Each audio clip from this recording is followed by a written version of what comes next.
Anyways, they're spoken word poets, and I've been inspired by them, so that's how I got started in my own. And they were actually here, not exactly here, but at Stanford, and so I got to see them alive, and I was really excited. So I was like, oh, I have to do it again. And then I was looking at the definition of spoken word poetry, and it's actually not just performing poetry out loud, but you have to write it in mind, with the audience sitting in front of you. So technically, what I did last year wasn't spoken word poetry because I just acted out a written poem, but I didn't write it in mind to speak it out loud. So I rewrote this poem I wrote in college a long time ago, and specifically you guys in mind sitting in front of me. So it's titled Printing a Poem. You're not only shaping the wood block, but the air around it as well. My art teacher once said in Printmaking 101, the chisel decisively separating the positive space from the negative space. Well, the art of spoken word poetry is just alike. I'm not only shaping the spoken words, but the unspoken words as well, like what I had for breakfast, how many boyfriends I had, how many biopsy tests I had, and about the phone calls I received before getting up here on the stage.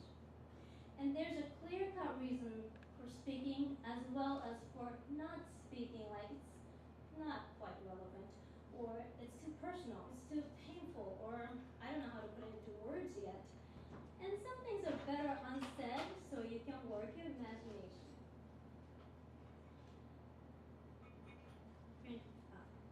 Printmaking 101 again. Once carving is done, the wood block is ready to print. So reward the labored block rich with ink. The juicy, uncarved surface kisses the virgin paper, leaving a passion mark, while a carved space keeps its distance, the color distills its depth to her white. So it is with printing a poem. You are the virgin paper, I the wood block. Or more specifically, this precious moment you're rendering to me right now is the virgin paper. For your life is a collection of moments in which each page comes afresh like a virgin. And the prepared poem in my head, the unseen script, is the carved wood block.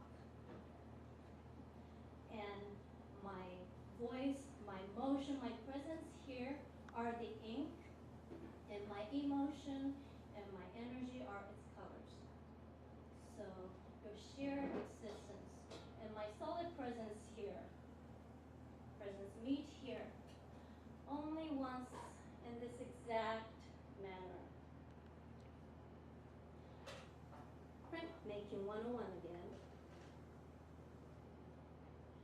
You're not only to see the printed image, but the block and blood behind it as well. My art teacher once said, yeah, I remember about those annoying slivers and accidental cuts. One of my classmates slashed her palm pretty badly. But the showcase of the class exhibit will never give away which print was made with most scars or the deepest. So hidden are the scars of the poets you see. Like I'm not going to tell you about my divorced parents or my deceased ex or the jobs I lost. Well, no metaphor is perfect, neither is this one. For you, the audience, are not blank paper. You're a person too with a life and scars.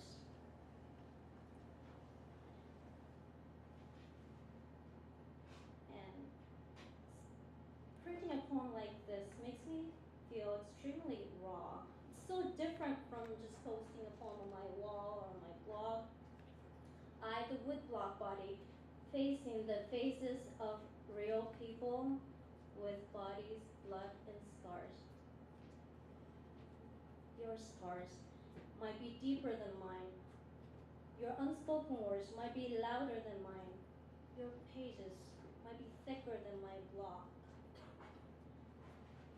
You, the audience pages, are absorbent and observant, drinking my ink, letting it sink.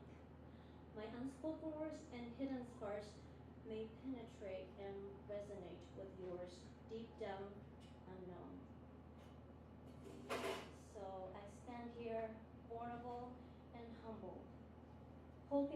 passion mark I leave here was worth rendering your precious moment?